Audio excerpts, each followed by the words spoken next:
You are not lazy, you are not broken, and you are not weak. What you are experiencing has a name, a pattern, and a cause. And once you see it clearly, it loses its power over you. Procrastination is not about time management. It is not about motivation. It is not even about discipline. It is about something deeper, something emotional, something most people never confront. This book is not here to shame you or push you harder. It is here to reveal the invisible forces that quietly steal your energy, delay your life, and convince you to wait until tomorrow, again and again. Every unfinished goal, every postponed dream, every moment of guilt you carry is not random. It follows a system, and systems can be understood. They can be dismantled. They can be replaced. In the next moments, you will discover why your mind resists starting, why comfort feels safer than progress, and why waiting feels logical even when it hurts you. You will see how procrastination slowly erodes confidence, happiness, and self-respect without making a sound. More importantly, you will learn how to interrupt this cycle, not with pressure or false motivation, but with clarity. Because when you understand what is really happening inside your mind, action stops being painful, starting stops being scary, and life stops feeling like something you are constantly running away from. Stay with this until the end, because what you are about to hear is not advice, it is a mirror. And once you see yourself clearly, you cannot unsee the path forward. Chapter 1. Understanding Procrastination and Reclaiming Control. Procrastination is often misunderstood. Most people describe it as laziness or lack of willpower, but this explanation collapses the moment you look closely. If procrastination were simply laziness, it would disappear when goals matter. Yet the opposite is true. People procrastinate most on the things that matter deeply to them. This contradiction reveals the first truth. Procrastination is not a time problem. It is an internal conflict. It is the mind protecting itself from discomfort, fear, or perceived threat, even when that protection quietly damages the future. At its core, procrastination is a coping mechanism. The brain prioritizes emotional relief over long-term benefit. When a task triggers anxiety, self-doubt, overwhelm, or fear of failure, the brain seeks escape. That escape might look like scrolling, sleeping, reorganizing trivial things, or convincing yourself that tomorrow will be better. In that moment, delay feels logical, relief feels earned, but this relief is temporary, and its cost accumulates silently. The first step in stopping procrastination is not forcing action. It is understanding why the resistance exists. Every postponed task carries an emotional weight. Some tasks threaten identity, others threaten competence, some expose uncertainty. The mind reacts by avoiding the source of discomfort. This is not weakness, it is conditioning. The brain has learned that avoidance reduces pain in the short term. The problem is that the long-term consequences are never calculated in that moment. Procrastination feeds on vague goals. When goals are unclear, the brain cannot form a concrete action plan. Ambiguity creates friction. Friction creates discomfort. Discomfort triggers avoidance. This is why large, undefined goals feel heavy and paralyzing. The brain cannot engage with what it cannot visualize. A task like improve my life has no clear starting point, so the mind delays indefinitely. Clarity is not optional, it is essential. Another hidden driver of procrastination is perfectionism. Many people delay because they want to do things correctly. They wait for the right mood, the right conditions, the right version of themselves. This waiting is deceptive. It feels responsible, but it is actually avoidance disguised as preparation. Perfectionism raises the emotional stakes of starting. If the outcome must be flawless, then beginning becomes risky. Delay becomes safer than exposure. Fear plays a central role. Fear of failure, fear of judgment, fear of discovering limitations. Starting a task means confronting reality. Avoiding the task allows the illusion of potential to remain intact. As long as you do not start, you have not failed. This illusion is comforting, but it keeps life stagnant. Progress requires accepting imperfect action and imperfect outcomes. Procrastination also erodes self-trust. Each delay sends a message to the mind. I do not follow through. Over time, confidence weakens. Motivation drops. The task feels heavier not because it changed, but because your belief in yourself has declined. This creates a loop. Delay reduces confidence. Reduced confidence increases delay. Breaking this loop requires rebuilding trust through small, consistent action, not dramatic motivation. Many people wait for motivation to act. This is a fundamental misunderstanding of how motivation works. Motivation follows action, not the other way around. The brain generates motivation after it sees progress, not before. Waiting to feel ready ensures perpetual delay. Action must come first, even when motivation is absent. Small actions reduce resistance. Reduced resistance allows momentum. Momentum creates motivation. Another important factor is energy management. Procrastination is often blamed on poor discipline, but exhaustion plays a major role. Mental fatigue lowers tolerance for discomfort. When energy is low, the brain seeks immediate comfort. This makes procrastination more likely. Improving sleep, nutrition, and recovery is not separate from productivity. It is foundational. Identity also shapes behavior. If someone sees themselves as a procrastinator, they unconsciously act in ways that confirm this identity. The mind seeks consistency. Changing behavior requires challenging identity-based beliefs. You are not a procrastinator. You are a person who has learned avoidance patterns. Learned patterns can be unlearned. The chapter emphasizes self-observation over self-judgment. Harsh self-criticism increases emotional pain, which increases avoidance. Compassionate awareness reduces threat and makes change possible. When you observe procrastination without labeling yourself as flawed, you gain clarity. Clarity replaces shame. Shame paralyzes. Clarity empowers. Another insight is that procrastination is selective. People rarely procrastinate on activities that provide immediate reward or emotional safety. This shows that the issue is not inability to act, but reluctance to face discomfort.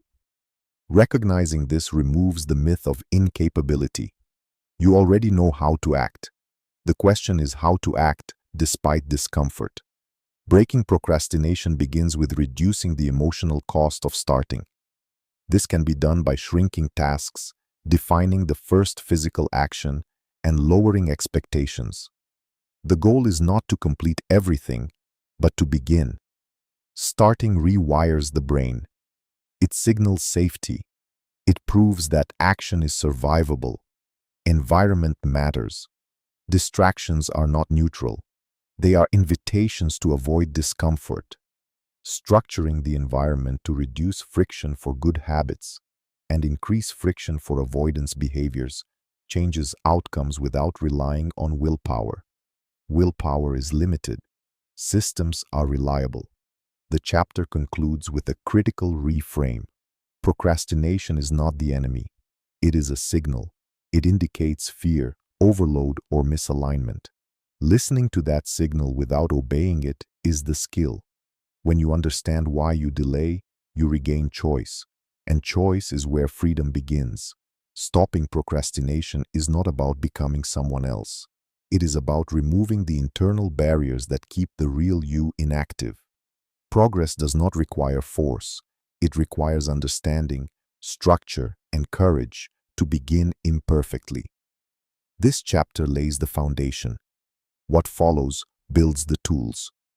Chapter 2: The Emotional Roots of Procrastination and How They Control Your Behavior. Procrastination does not begin with the task in front of you. It begins much earlier, deep inside emotional reactions that operate automatically and quietly. Before logic has time to speak, emotions decide whether a task feels safe or threatening. This chapter focuses on the emotional roots of procrastination, because no lasting change is possible without understanding how emotions shape avoidance. When emotions are ignored, productivity tools fail. When emotions are understood, resistance weakens. Every task carries an emotional signal. Some signal comfort, others signal threat. The brain is designed to move toward pleasure and away from pain. This design is ancient and efficient, but in modern life it often misfires. Writing a report, studying, making a difficult phone call, or starting a personal project does not physically endanger you, yet the brain can react as if it does. Emotional discomfort activates avoidance just as effectively as physical danger. One of the strongest emotional triggers behind procrastination is anxiety. Anxiety arises when the mind predicts negative outcomes without certainty. What if I fail? What if I look foolish? What if I waste time and effort? These questions create internal tension. The brain seeks to reduce this tension immediately, not logically. Avoidance becomes relief. Delay feels calming. The task disappears temporarily, and the anxiety drops. This teaches the brain that procrastination works, reinforcing the habit. Fear of failure is closely tied to anxiety, but it has a deeper identity component. Failure threatens self-image. Many people unconsciously link performance to self-worth. If success proves value, then failure proves inadequacy. Starting a task becomes emotionally dangerous. Avoiding the task protects identity. As long as you do not try, you cannot fail. This protection is fragile, but the brain prefers fragile comfort over uncertain growth. Another emotional root is fear of success. This sounds contradictory, but it is common. Success brings change, expectations, responsibility, and visibility. These outcomes can feel overwhelming. If succeeding means more pressure or higher standards, the mind may resist progress. Procrastination then becomes a way to stay invisible and safe. This resistance often goes unnoticed because it disguises itself as distraction or lack of time. Shame also plays a powerful role. Past failures, criticism, or repeated delays can create a background sense of inadequacy. Shame drains energy and narrows attention. When shame is present, starting feels heavier. The task is no longer just a task. It becomes proof of worth.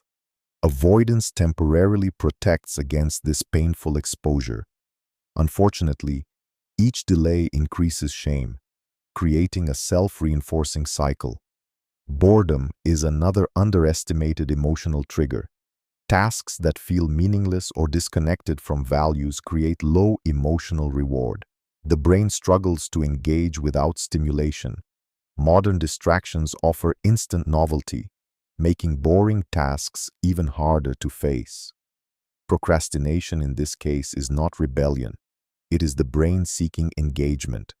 Understanding this allows you to redesign tasks to include purpose, progress, or challenge. Overwhelm is a major emotional barrier. When tasks feel too large, too complex, or too undefined, the brain cannot form a clear action plan. This uncertainty creates stress. Stress reduces cognitive flexibility. The mind freezes, then escapes. Procrastination becomes a response to cognitive overload, not lack of ability. Breaking tasks into visible, manageable steps reduces emotional intensity and restores movement. Guilt is another emotion that fuels procrastination. Ironically, guilt does not motivate action. It drains it. When people delay, they often punish themselves internally. This punishment increases negative emotion, making the task even more aversive. The mind then seeks more avoidance. Productivity improves not when guilt increases, but when emotional pressure decreases. The chapter emphasizes that emotions are not enemies. They are signals. Procrastination is not caused by emotions themselves, but by the attempt to escape them. The goal is not to eliminate discomfort, but to learn how to act alongside it. Emotional tolerance is a core skill of progress. Without it, discipline collapses under pressure. One powerful technique discussed is emotional labeling. When you name what you feel, anxiety loses intensity. Saying "I feel anxious about starting" reduces emotional load more than vague unease. Labeling brings the emotional experience into conscious awareness, allowing the rational brain to engage. This small shift can reduce avoidance dramatically. Another strategy is separating emotion from action. Feeling unmotivated does not mean you cannot act. Feeling anxious does not mean the task is dangerous. Emotions provide information, not commands. Learning to treat emotions as background noise rather than instructions restores agency. Action does not require emotional permission. Self-compassion is introduced as a practical tool, not a soft concept. Compassion reduces threat response. When the mind feels safe, resistance decreases. Harsh self-talk increases emotional pain and avoidance. Supportive internal language increases persistence. People who change sustainably are not those who attack themselves, but those who encourage themselves through discomfort. The chapter also highlights the importance of emotional recovery. Constant stress, unresolved emotions, and lack of rest reduce emotional capacity. When capacity is low, avoidance increases. Recovery is not indulgence, it is maintenance. Addressing emotional exhaustion improves productivity more than forcing effort. Another key idea is aligning tasks with values. When a task connects to something meaningful, emotional resistance weakens. Purpose transforms discomfort into investment. People tolerate effort when they understand why it matters. Clarifying values reduces internal conflict and increases follow-through. The chapter explains that emotional avoidance is learned behavior. It was adaptive at some point. It can be unlearned. Each time you act despite discomfort, the brain updates its prediction. It learns that action is survivable. Over time, emotional resistance decreases. Confidence is rebuilt not through thinking, but through repeated experience. The chapter concludes with a critical insight. Procrastination is not a character flaw. It is an emotional habit. Habits change through awareness, practice, and patience. When you understand the emotional roots of delay, you stop fighting yourself and start working with your mind. This shift transforms effort from struggle into progress. This chapter prepares the foundation for practical strategies. Without emotional understanding, techniques fail. With it, change becomes not only possible, but sustainable. Chapter 3. Building self-discipline without force or burnout. Self-discipline is often portrayed as force. Images of rigid routines, harsh self-control, and constant pressure dominate most advice. This chapter dismantles that illusion. True discipline is not aggression toward the self. It is alignment. It is the ability to act consistently without internal war. Procrastination thrives where discipline is misunderstood, because forcing action creates resistance, and resistance fuels delay. Sustainable discipline works with the mind, not against it. Many people believe discipline is a personality trait.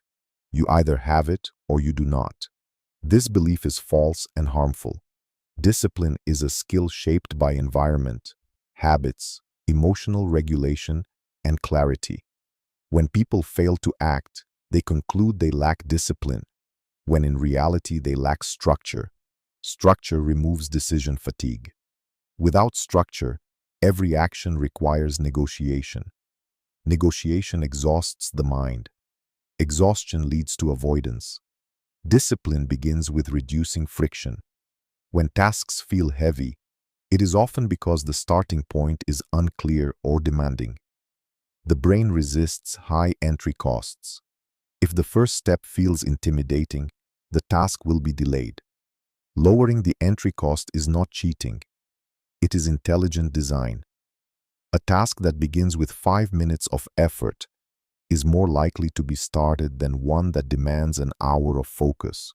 Once started, momentum takes over. Consistency matters more than intensity. Many people attempt dramatic change, fueled by temporary motivation. This approach fails because it relies on emotional energy, which fluctuates. Discipline built on consistency relies on systems, not moods. Small actions repeated daily create identity shifts. Identity shifts reinforce behavior. Over time, discipline becomes automatic rather than forced. Another key component of discipline is predictability. The brain prefers patterns. When actions occur at consistent times and locations, resistance decreases. Routine removes the need for decision-making. When a behavior is expected, it becomes normal. Normal behaviors require less willpower. Discipline strengthens when behavior is predictable. Willpower is limited and unreliable. Treating it as a primary tool guarantees failure.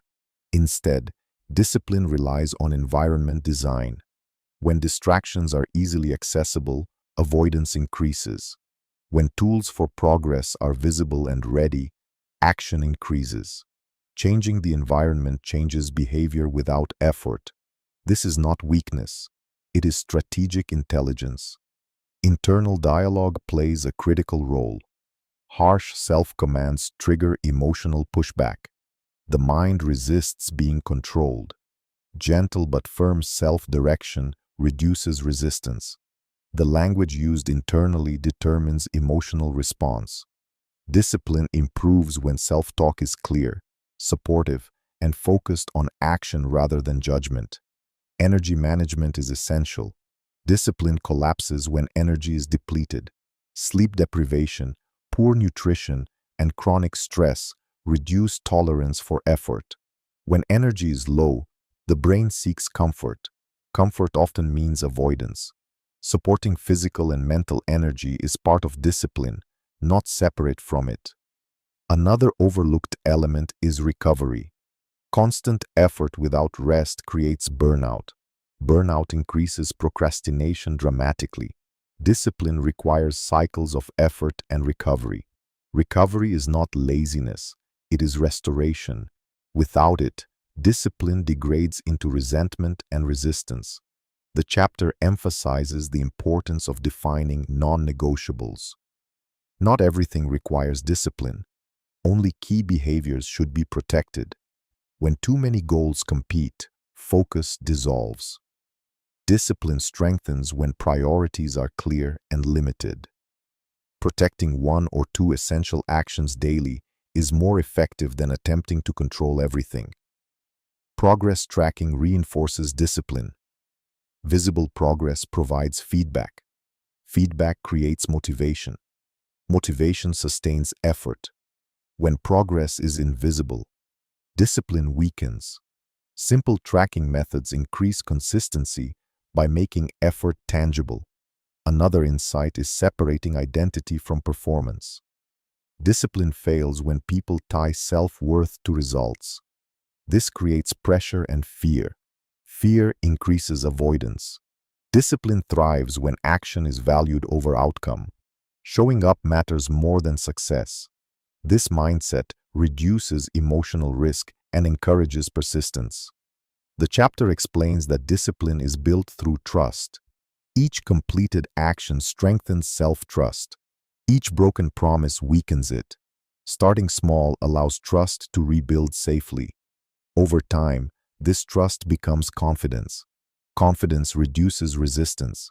Resistance reduction is the true marker of discipline.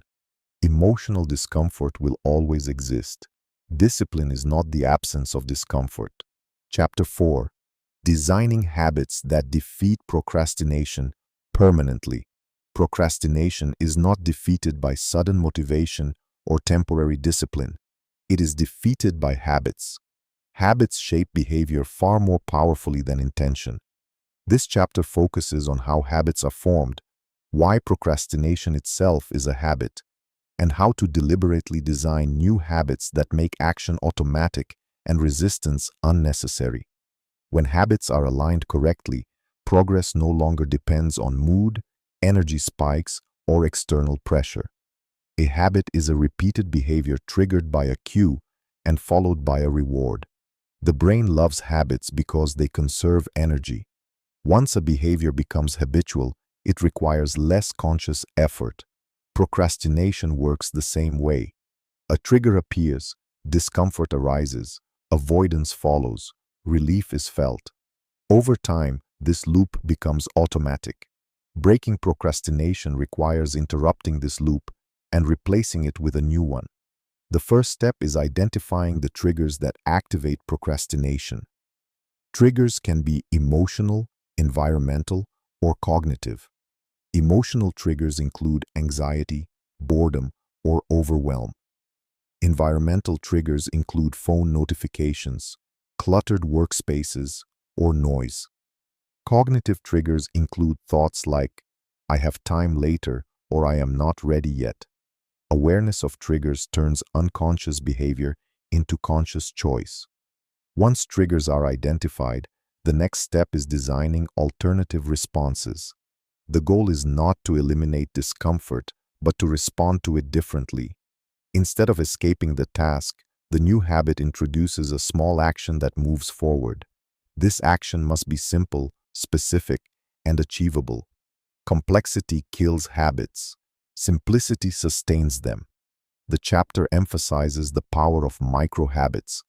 A micro-habit is an action so small that resistance has no time to form. Writing one sentence, opening the document, reading one paragraph. These actions bypass emotional resistance. Once started, the brain often continues naturally. The objective of a micro-habit is not completion, but initiation. Initiation is the real obstacle. Consistency is more important than duration. Performing a small habit daily rewires the brain faster than performing a large habit inconsistently. Each repetition strengthens neural pathways. Over time, starting feels natural rather than forced. The brain learns that action is safe and manageable. Timing plays a critical role in habit formation.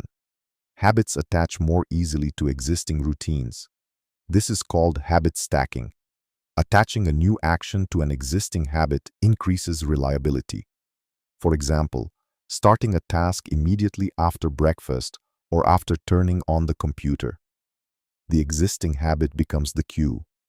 This reduces decision-making and increases consistency. Environment design is one of the most powerful habit tools. The environment silently guides behavior. When distractions are visible and accessible, avoidance increases. When tools for progress are prepared and visible, action increases. Removing friction from good habits and adding friction to avoidance behaviors changes outcomes without relying on willpower. The chapter also discusses reward. The brain repeats behaviors that feel rewarding. Many productive actions lack immediate reward. Procrastination provides instant relief. To compete, new habits must include some form of reward. This reward can be satisfaction, progress tracking, positive self-acknowledgement, or brief rest. Rewards reinforce repetition. Another important insight is identity-based habits. Behavior changes when identity changes.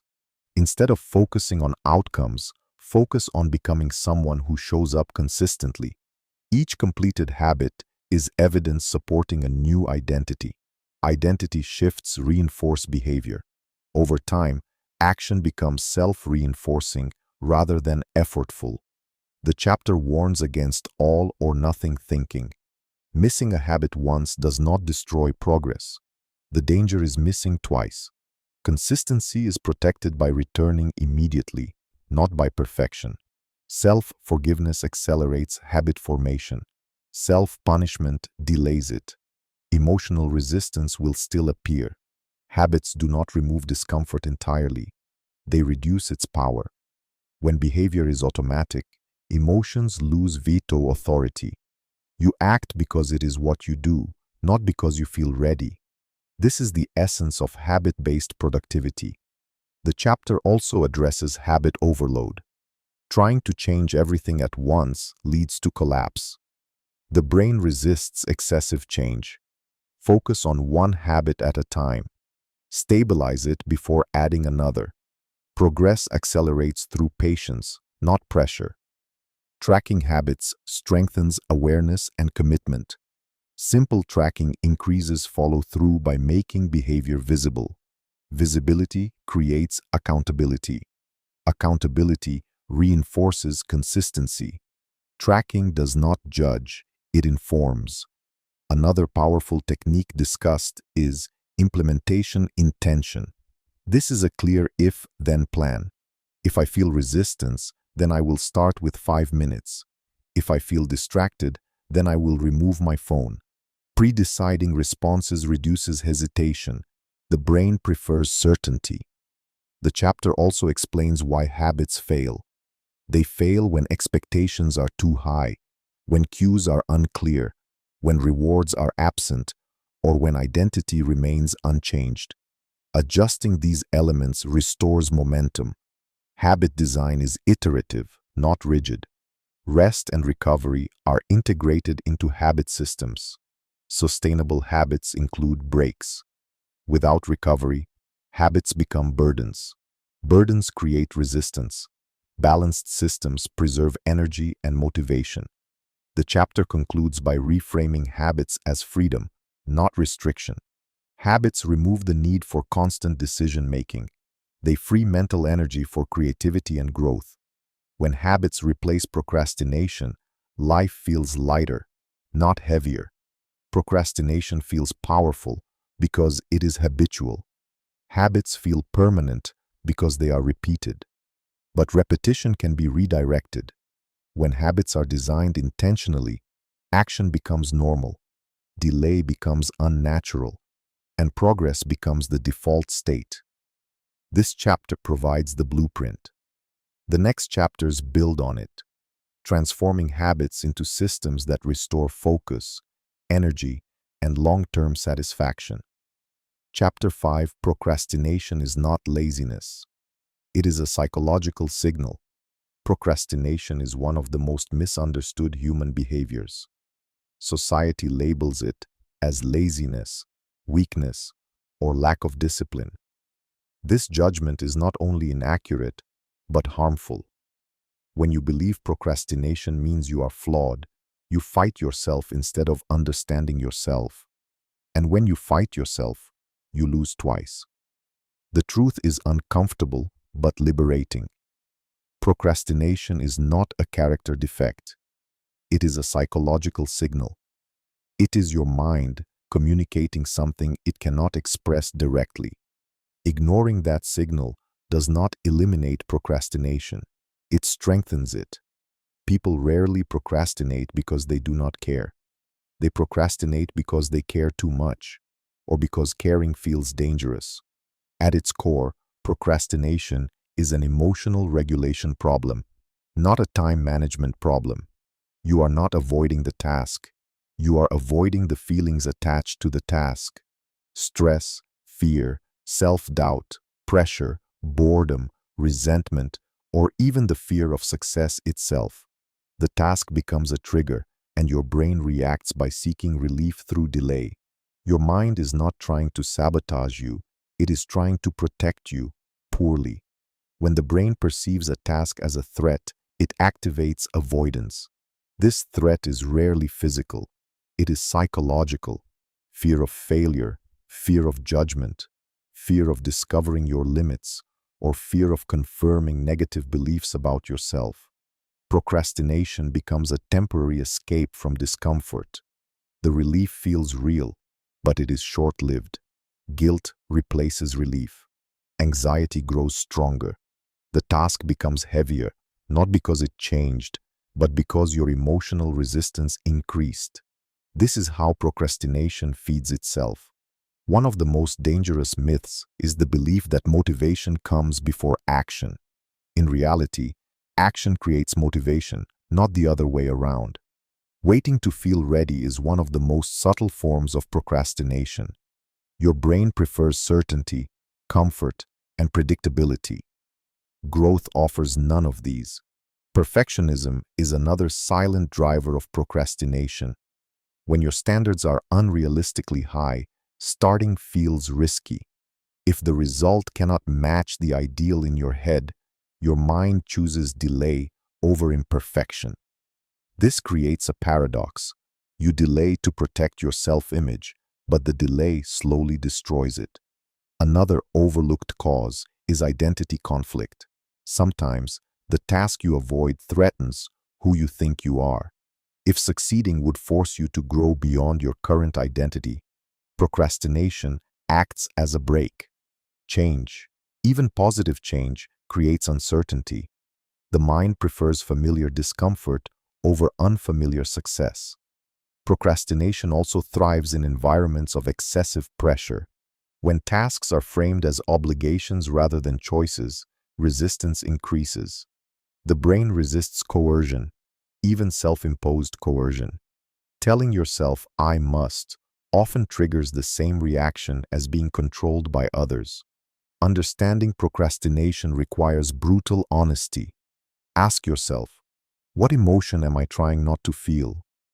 What belief about myself is being threatened?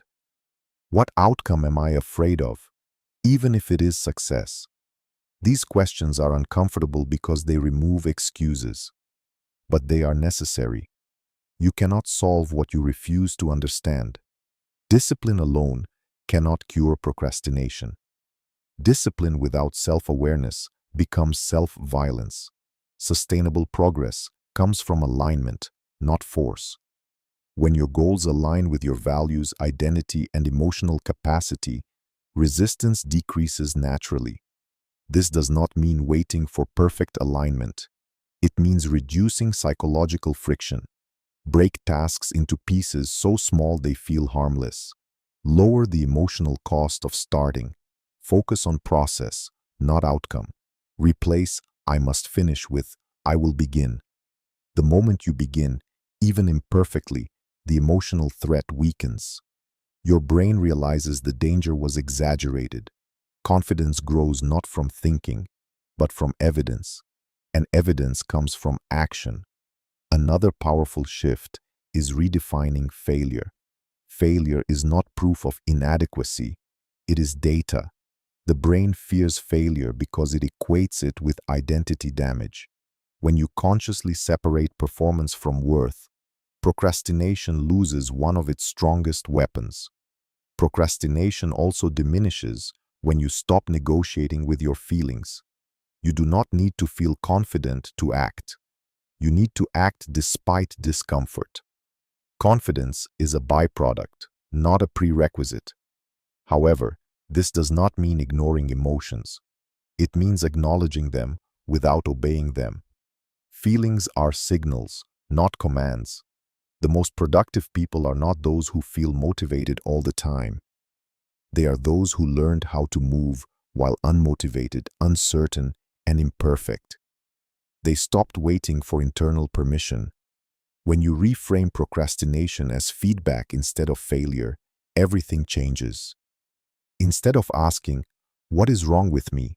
you ask, "What is this behavior trying to tell me?"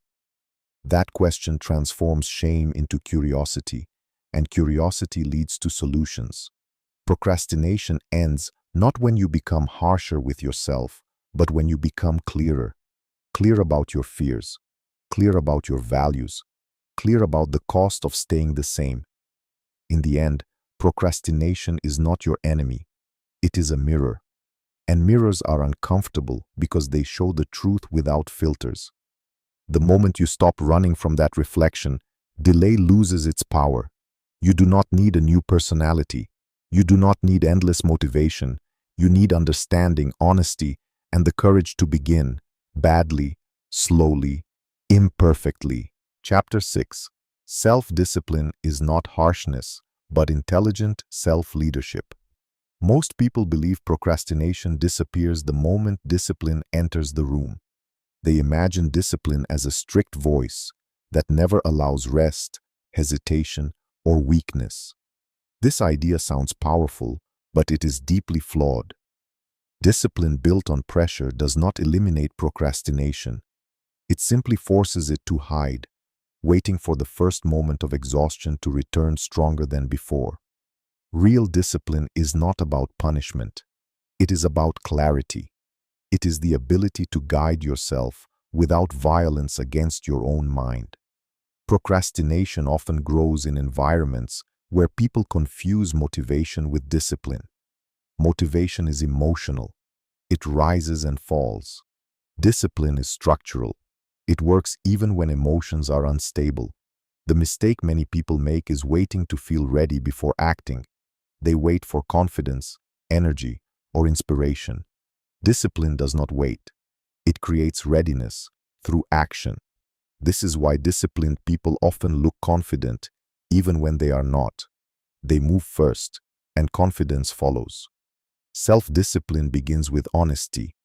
You must stop lying to yourself about why you delay. You are not lazy. Laziness is rare. What you are experiencing is avoidance. Avoidance of discomfort, avoidance of uncertainty, avoidance of the possibility of failure. The human brain is designed to avoid pain, not to pursue growth. Discipline is the skill of teaching your brain that short-term discomfort protects you from long-term suffering.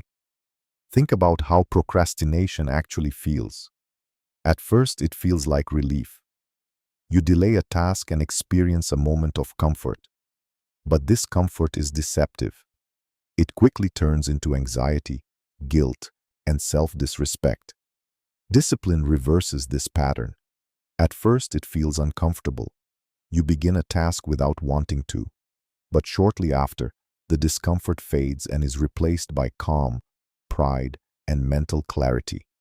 Discipline simply swaps the order of pain and comfort. One of the most powerful forms of discipline is environmental control. Most people try to discipline their willpower. This is inefficient. Willpower is limited.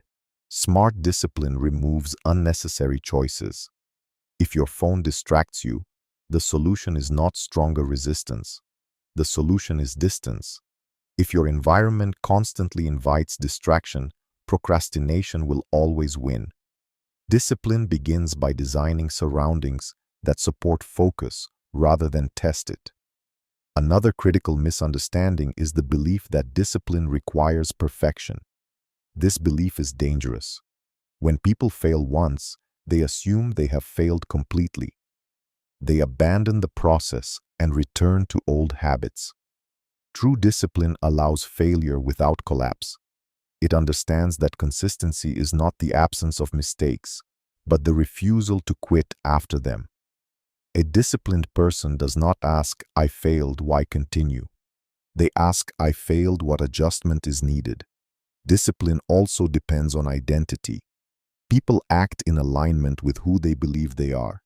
If you see yourself as someone who procrastinates, your actions will confirm that belief. Discipline requires a shift in self-perception. You do not need to feel disciplined to act disciplined. You need to act disciplined until your identity catches up. Each small action becomes evidence that rewrites your self-image. Many people fear discipline because they associate it with loss of freedom. In reality, procrastination steals freedom. It keeps you trapped in cycles of stress and unfinished goals. Discipline gives freedom by reducing mental noise. When tasks are completed, the mind relaxes. When commitments are honored, self-trust grows. Discipline is not control imposed from outside. It is freedom earned from within. A practical approach to discipline is the rule of starting small. The brain resists large demands but accepts small actions. Do not aim to change your entire routine. Aim to show up for 5 minutes. 5 minutes of focus bypasses resistance. Once started, momentum often carries you further. Discipline is not about intensity. It is about reliability. A small action repeated daily is more powerful than rare bursts of effort. It is also essential to understand emotional discipline. Procrastination often appears when emotions feel overwhelming. Instead of working, people seek distraction to escape discomfort. Emotional discipline does not mean suppressing feelings. It means allowing them without obeying them. You can feel tired and still act. You can feel anxious and still move forward. Discipline teaches you that emotions are signals, not commands. Another overlooked element is recovery. Discipline without rest becomes self-destruction. The brain needs recovery to sustain focus. Rest is not a reward for discipline. It is part of discipline. Structured rest prevents burnout and reduces the urge to escape through procrastination. When rest is planned, guilt disappears and productivity becomes sustainable. Self-discipline strengthens self-respect. Every time you keep a promise to yourself, even a small one, trust grows. Procrastination erodes this trust. Over time, people stop believing their own intentions. Discipline repairs this relationship. You begin to see yourself as reliable. This changes how you think, how you plan, and how you approach challenges. The most important truth about discipline is that it is a practice, not a personality trait. No one is born disciplined. People become disciplined through repetition. Each choice either reinforces delay or strengthens action. There is no neutral ground. The goal is not to become perfect.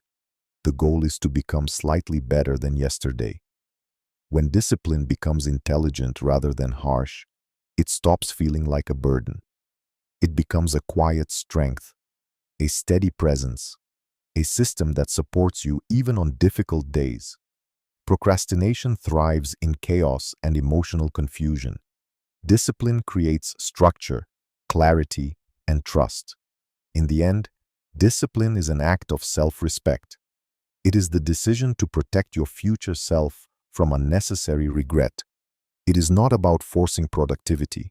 It is about aligning your actions with the life you claim to want. And once this alignment begins, procrastination loses its power, not through force, but through irrelevance. Chapter 7. Mastering Focus. The hidden weapon against procrastination. Procrastination is rarely caused by laziness.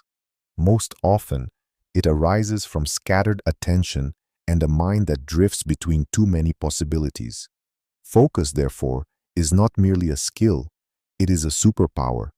It is the difference between dreaming and achieving, between planning endlessly and taking meaningful action. Without focus, all strategies, discipline, and motivation collapse. With focus, even small actions accumulate into extraordinary progress. Focus is not about forcefully shutting out the world or working longer hours. Real focus is selective attention. It is the deliberate decision to channel energy toward what matters most. The human brain is designed to be easily distracted.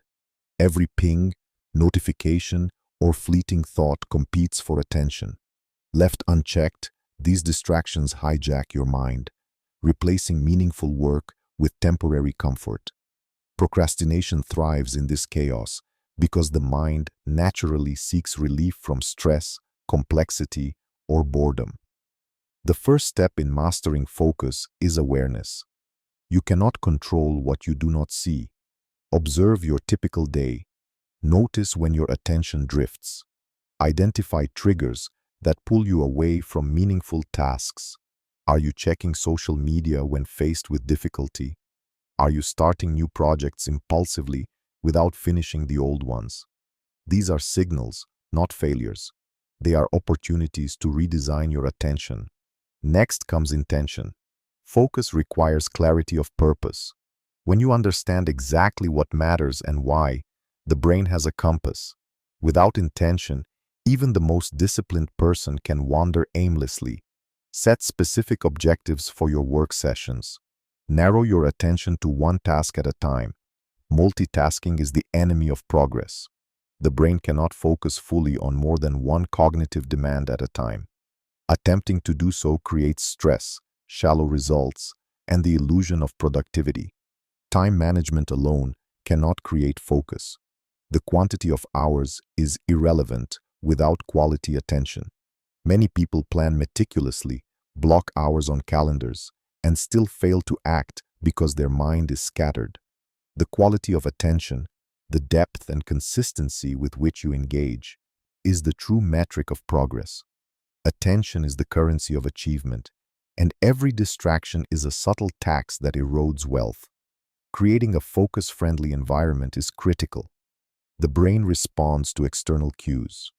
If your workspace is cluttered, notifications are constant, or your attention is divided, focus will remain elusive. Eliminate unnecessary stimuli. Arrange your surroundings to guide your behavior, not fragment it. Tools, references, and materials should be immediately accessible, while distractions should be removed or delayed. Environmental control is not cheating. It is smart engineering of your attention. Habits and routines amplify focus. The brain thrives on patterns because patterns reduce decision fatigue. When you create consistent rituals for starting work, focus becomes easier to sustain. For example, beginning each work session with a small preparatory routine signals the brain, it is time to engage. This reduces procrastination because the brain no longer evaluates whether to start. It simply moves into action automatically. Emotional management is another hidden factor in focus. Many attempts at concentration fail not due to lack of will, but due to unprocessed emotions, anxiety, fear of failure, boredom, or overwhelm. Attempting to force focus under emotional strain is like rowing against a current. Instead, acknowledge feelings, but do not obey them. Use micro-actions to bypass resistance. Write a single sentence, read one paragraph, or review a small section. Momentum builds naturally when action begins, even imperfectly. The chapter emphasizes the power of single tasking. Deep engagement is not accidental. It requires protection against interruptions. Start with a clear objective, a defined time period, and no alternative tasks. Protect this time fiercely. The brain enters its highest performance state only when distractions are eliminated and immersion occurs. Every interruption resets the brain's focus, increasing cognitive friction and prolonging procrastination. Focus is also strengthened by clarity of progress. When tasks feel amorphous or overwhelming, the mind resists starting. Breaking large tasks into small, measurable steps converts intimidation into action. Each completed step provides a mini reward, a neural signal that reinforces behavior. This system reduces procrastination because progress becomes tangible, and the brain experiences satisfaction rather than threat. Another critical insight is strategic attention allocation. Not all tasks deserve equal mental energy. Some tasks are low impact but high temptation, while others are high impact but require deep effort. Learning to prioritize by value, not urgency, is essential. When focus aligns with meaningful outcomes, the brain experiences alignment, reducing internal conflict that fuels procrastination. Focus becomes effortless when it serves purpose, not merely habit. Rest and recovery are inseparable from focus. Fatigue diminishes attention, increases emotional reactivity, and heightens susceptibility to procrastination. Structured breaks, mental resets, and sleep are not indulgences. They are prerequisites for sustained concentration. The mind performs best when alternated between work and recovery, not when pushed relentlessly under stress or guilt. Finally, Focus is a skill honed over time. It is strengthened by deliberate practice, reflection, and refinement. Every day presents opportunities to notice distractions, choose attention deliberately, and reinforce habits of engagement. Consistency is more important than intensity. Occasional deep work bursts cannot compensate for daily neglect of attention management. Focus grows incrementally, just like muscle, through repetition, feedback, and refinement. Mastering focus transforms procrastination from a dominating force into a manageable signal. When attention is trained, distractions lose their power. Tasks once avoided become approachable. Progress accumulates silently, unnoticed by others, but profoundly experienced by the practitioner. The mind shifts from chaos to calm, from scattered energy to directed power. The hidden weapon against procrastination is not motivation or discipline alone. It is focus, deliberately designed, protected, and practiced until it becomes natural. By the end of this chapter, it becomes clear. The battle against procrastination is won not in speed or willpower, but in the depth and consistency of attention. Master your focus, and you master your action. Master your action, and procrastination fades not through force, but through irrelevance. Chapter 8. Overcoming emotional resistance, the true root of procrastination. Procrastination is never just about time management or laziness. The deeper truth is that procrastination is fundamentally an emotional problem. It is a form of resistance that arises when the mind tries to avoid discomfort, stress, or fear. To defeat procrastination, you must first understand that it is not the task itself that creates delay. It is the emotions associated with the task. Every avoidance, every postponed action is your mind's way of signaling that something deeper is being threatened. Your confidence, identity, or sense of control. Emotional resistance manifests in many subtle ways. It can appear as distraction, over-preparation, perfectionism, or a sudden craving for unrelated tasks. You might find yourself checking your phone repeatedly, reorganizing your workspace, or even obsessively consuming information related to the task without actually starting it. Each of these behaviors is not accidental. It is a protective mechanism. Your brain perceives the task as a potential source of discomfort, and resistance emerges to minimize immediate emotional pain. Understanding resistance requires self-reflection. Ask yourself, why am I avoiding this right now? What is the emotion that feels unbearable? Often, people assume the answer is laziness, but the reality is more nuanced. Fear of failure, fear of judgment, fear of success, or fear of uncertainty are far more common. Resistance is a signal, not a failure. When you interpret it correctly, you gain insight into your motivations, values, and hidden fears. Perfectionism is a key driver of emotional resistance. When standards are impossibly high, the brain perceives a task as risky. The risk is not physical, it is psychological. The risk is failing to meet an ideal, exposing imperfection, or confirming a negative self-belief. The mind prefers delay to confrontation. Therefore, procrastination is often most intense in tasks where the stakes feel high, but the confidence feels low.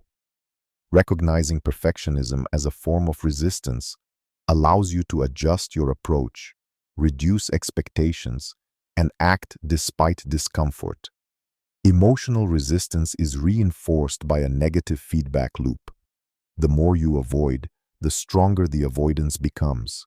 Each delayed action increases anxiety, guilt, and stress, which in turn amplifies resistance. The task does not grow heavier because it changed. It grows heavier because your mind associates it with accumulated negative emotion. Understanding this dynamic is crucial. Once you see procrastination as emotional feedback, you stop blaming yourself and start diagnosing the underlying cause. One of the most effective strategies to overcome emotional resistance is micro-action. Instead of attempting a large, intimidating task all at once, break it into extremely small, achievable steps. The brain experiences each step as manageable, reducing perceived threat. Writing one paragraph, completing one small task, or dedicating 5 minutes to focused effort can bypass resistance. Momentum builds naturally from action, even if imperfect, and the emotional burden diminishes with each successful step. Another essential technique is emotional labeling. When you feel avoidance, pause and identify the emotion. I am feeling anxious about starting this task. Labeling the emotion creates distance between you and the feeling. It transforms the emotion from a command into a signal. Once labeled, the emotion loses some of its unconscious power. You acknowledge it without obeying it, and your mind can act despite discomfort. Time awareness is also critical. Emotional resistance often spikes during periods of fatigue, hunger, or overstimulation. The mind's capacity to tolerate discomfort decreases under stress. To minimize resistance, schedule important tasks during periods of peak mental energy. Aligning your work with your natural rhythm reduces friction and increases the likelihood of consistent action. Resistance is weaker when the mind feels capable and alert. The environment plays a significant role in amplifying or reducing resistance. Cluttered, noisy, or chaotic surroundings intensify emotional avoidance. Distractions offer immediate relief, which strengthens procrastination. Structuring your environment to minimize unnecessary stimuli and make the desired action easier is a form of strategic emotional management. The path of least resistance should lead toward progress, not diversion. Identity alignment is another factor. Often, the tasks we resist threaten our self-perception. For example, if you see yourself as someone who struggles, ambitious tasks may feel incompatible with your current identity. Resistance emerges to preserve your sense of self. To overcome this, consciously expand your self-concept. Remind yourself that growth is part of your identity. Act as the person you want to become, even if it feels unfamiliar. Each action strengthens the new identity, reducing resistance over time. Recovery and self-compassion are vital allies. Emotional resistance is exacerbated by self-criticism and guilt. Beating yourself up for procrastinating adds layers of negative emotion, which strengthens avoidance. Instead, approach yourself with curiosity. Examine your procrastination without judgment. Recognize the emotions involved and design interventions that honor both productivity and mental well-being. Resistance diminishes when the mind feels safe rather than attacked. A key insight is that perceived difficulty is relative to emotional state. Tasks that feel overwhelming in a state of stress may feel simple after a short break, deep breath, or moment of reflection. Emotional regulation directly influences the mind's perception of a challenge. Techniques like deep breathing, mindfulness, or brief physical activity can reduce the intensity of resistance and facilitate action. Consistency matters more than intensity. You do not need to conquer emotional resistance in one heroic session. Small, regular actions create neural patterns that gradually shift your mind's default response. Each successful engagement weakens avoidance and strengthens self-trust. Over time, resistance loses its grip, and procrastination becomes a minor obstacle rather than a persistent barrier. Finally, recognize that emotional resistance is not your enemy.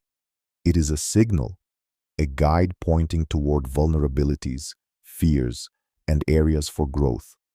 When you respond with curiosity, structured action, and self-compassion, resistance becomes a teacher rather than a tyrant.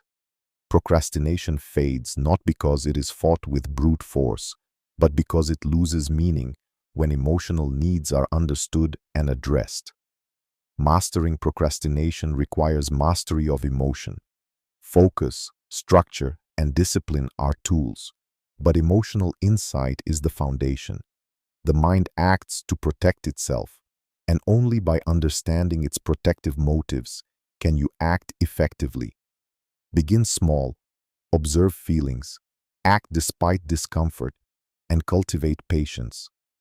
The journey from procrastination to productivity is not linear, but each step forward weakens resistance and builds confidence.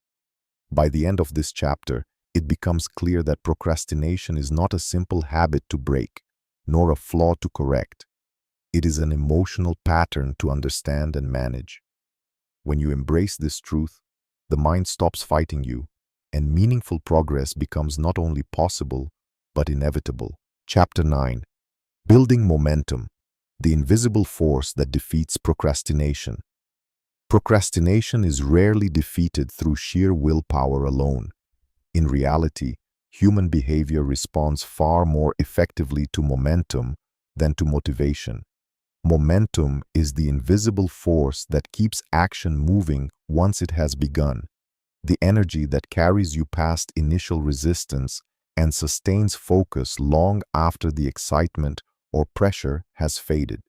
Understanding how to generate and maintain momentum is the key to overcoming procrastination permanently. The problem with procrastination is that it exists in the space before action. Delay thrives in the liminal moments, when the task is imagined but not yet started. The longer you linger in that mental waiting room, the heavier the task feels. Momentum solves this problem by breaking the initial inertia. Just as a heavy object requires a significant push to start moving, a task requires a deliberate initial effort to enter motion. Once the first step is taken, the energy needed to continue diminishes. The first step in building momentum is simplification. The mind resists tasks that feel complex or overwhelming. Breaking a task into the smallest possible actionable unit allows the brain to engage without triggering resistance. For example, instead of committing to write a 2,000-word report, start with write the first sentence or outline the introduction. This minimal action bypasses procrastination because the task is no longer threatening. It is achievable. The power of momentum begins here, in the simplicity of a single, manageable step. Consistency is the next crucial element. Momentum is reinforced through repetition. Each completed step increases confidence, reduces anxiety, and reinforces the neural patterns associated with productivity. Skipping days or inconsistent effort interrupts momentum, forcing the mind to rebuild energy from scratch. The goal is not to create massive bursts of action sporadically, but to create a continuous flow of small, meaningful actions. Momentum compounds slowly, yet its effects are exponential over time. Environmental design plays an essential role in sustaining momentum. The physical and digital environments either support action or reinforce avoidance. Distractions, clutter, and competing stimuli reduce energy and fragment attention, weakening momentum. In contrast, a clean, organized, and distraction-free environment provides smooth pathways for sustained action. Each item in your workspace, each notification, each task management tool should either facilitate focus or be removed. Momentum cannot thrive in chaos. Another often overlooked aspect of momentum is the emotional component. Procrastination feeds on negative emotions such as fear, anxiety, and self-doubt. Momentum is a tool for emotional regulation because action itself reduces internal tension. Each completed step generates a small dose of achievement, which acts as a reward for the brain and counteracts resistance. This is why starting a task, even imperfectly, is always more effective than planning endlessly. Momentum transforms anxiety into energy and transforms hesitation into accomplishment. One of the most powerful methods to generate momentum is time boxing. Allocating a fixed period for focused work creates urgency and reduces the mind's tendency to delay. Short, intense bursts of action, such as 25 minutes of concentrated work followed by a 5-minute break, train the brain to engage immediately and sustain attention. Over time, these bursts accumulate into significant progress, and the habit of starting on schedule builds automatic momentum. Micro goals are another critical factor. Large goals often feel distant, vague, or intimidating, which strengthens procrastination. Dividing objectives into micro goals creates tangible markers of progress, and completing each micro goal generates small victories. These victories build confidence, reinforce action, and increase the likelihood of continuing. Momentum is cumulative, not instantaneous. Each step may seem minor, but collectively, they propel you forward exponentially. The concept of initial friction is crucial. The first step of any task is always the hardest. The mind resists leaving the comfort of inactivity because the unknown and potential failure feel threatening. Overcoming this initial friction requires deliberate effort. Techniques such as preparation rituals, small physical actions, or brief mental visualization reduce resistance. Once the first step is taken, the friction drops dramatically, and the momentum begins to flow naturally. Accountability is another force multiplier. External accountability, sharing goals with someone else, or setting deadlines, creates additional energy that sustains momentum. The human brain responds to social signals. Knowing that others expect you to act increases internal pressure to move forward. This effect works best when combined with internal motivation, not as a substitute. Momentum grows faster when personal purpose and social accountability align. Rest and recovery are often underestimated in discussions about momentum. Continuous work without breaks leads to fatigue, which halts momentum abruptly. Strategic pauses, sleep, and mental rest are not wasted time, they are accelerators. Properly timed recovery periods allow the mind to recharge and return to work with renewed energy. Momentum is strongest when effort and rest are balanced, creating a sustainable rhythm rather than sporadic bursts. Chapter 10. The Power of Consistency, Turning Action into Habit. Procrastination is often framed as a momentary failure, a lapse in discipline, or a brief act of laziness. But true procrastination is much deeper. It is the cumulative effect of inconsistent action over time. One day of delay seems harmless, but repeated avoidance compounds into patterns that define a life of unfulfilled potential. The antidote is consistency. When action is repeated, not sporadic, it transforms from effort into habit, from motivation into automatic behavior, and from intention into results. Consistency is not about perfection. It is not about doing everything flawlessly every day. It is about showing up, repeatedly, even when conditions are imperfect or energy levels are low. Many people fall into the trap of thinking that extraordinary progress requires extraordinary circumstances. They wait for ideal conditions, inspiration, or a surge of motivation. These waits are the essence of procrastination. True growth comes from persistent action, from small steps taken daily, regardless of how one feels in the moment. The brain craves patterns. Habits are not merely behaviors, they are neurological pathways reinforced by repetition.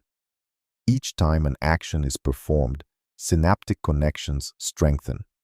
Over time, these connections create automatic responses, reducing cognitive load and resistance.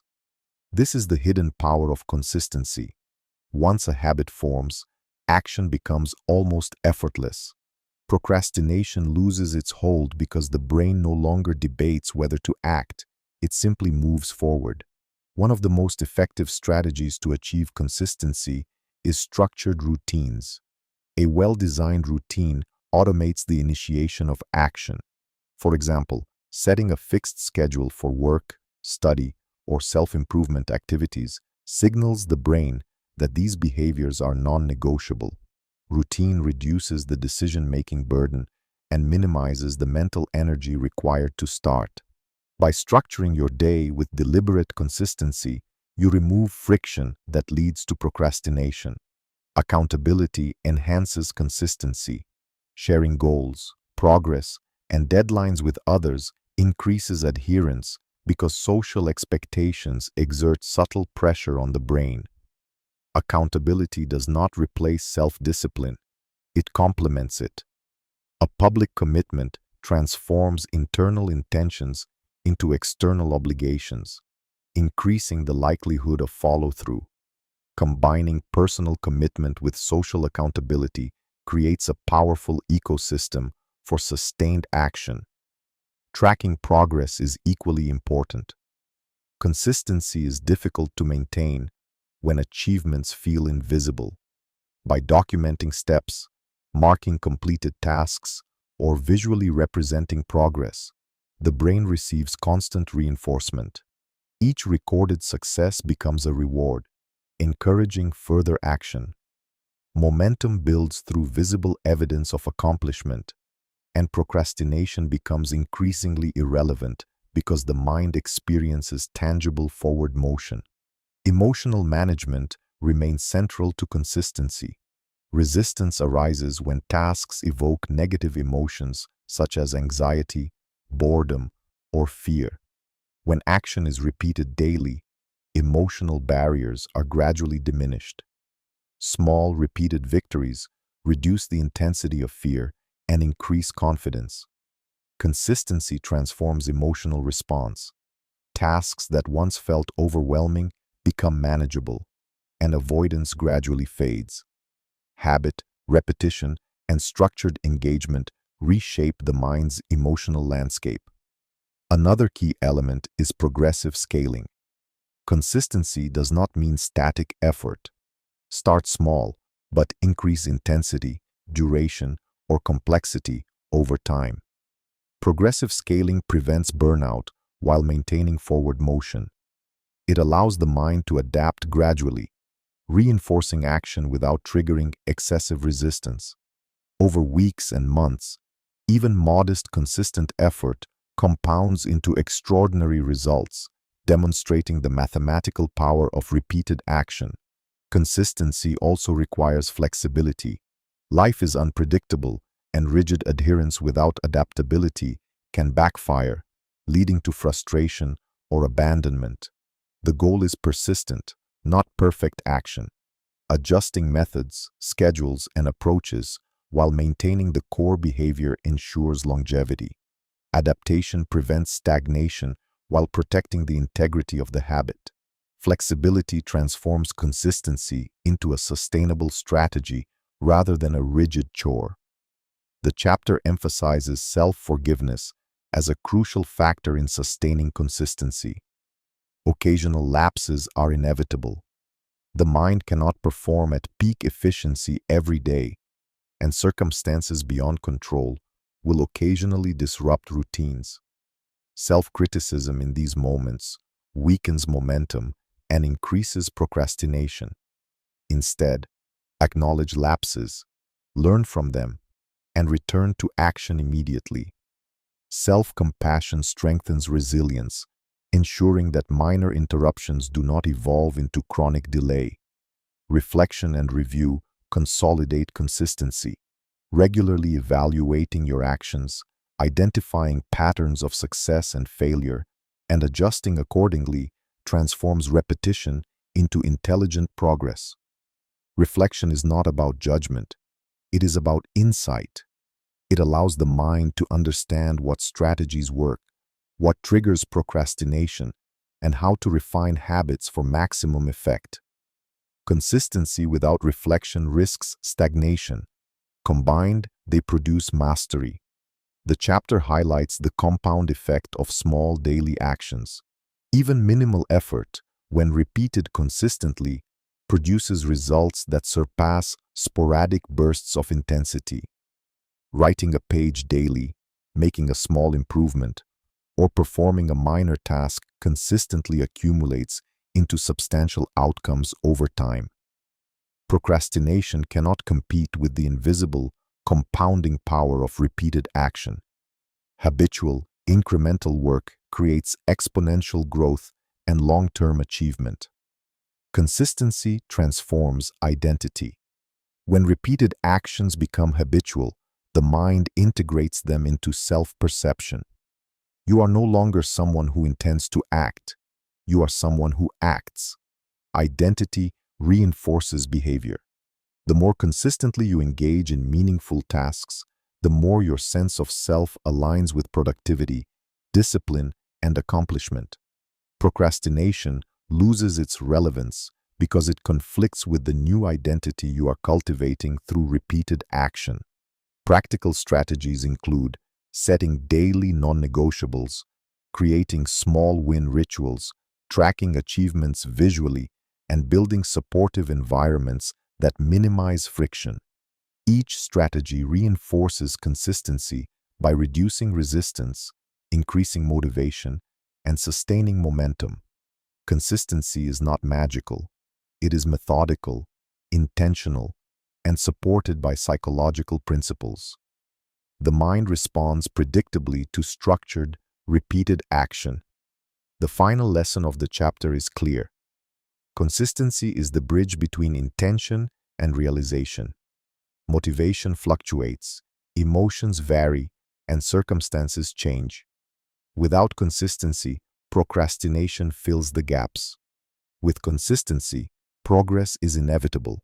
Every small step, repeated reliably, compounds into meaningful achievement. Habits, identity, momentum, and reflection combine to create unstoppable forward motion. Consistency transforms effort into results, intention into reality, and potential into accomplishment. Conclusion: procrastination is not simply a bad habit. It is a complex interplay of emotion, attention, environment, and self-perception. The journey from delay to action requires understanding these forces and systematically addressing them. Momentum, focus, emotional regulation, micro-actions, structured routines, accountability, and consistency are not abstract ideas. They are actionable tools that, when applied, reshape behavior. The individual who masters these principles no longer waits for motivation to strike. They create the conditions for success through deliberate, repeated action.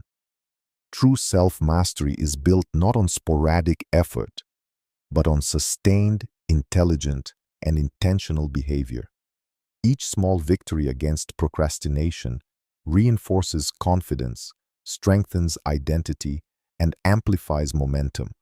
The act of doing, repeated consistently, transforms internal resistance into routine, transforms fear into competence, and transforms intention into tangible achievement. The final message is simple yet profound. The power to stop procrastinating lies within the deliberate design of action. Understand your emotions, harness your attention, take small steps, create momentum, and act consistently. Each day presents an opportunity to move closer to your goals. Procrastination is not defeated overnight, but through daily, intentional engagement. Master these principles, and the life you imagine is no longer a dream. It becomes inevitable reality.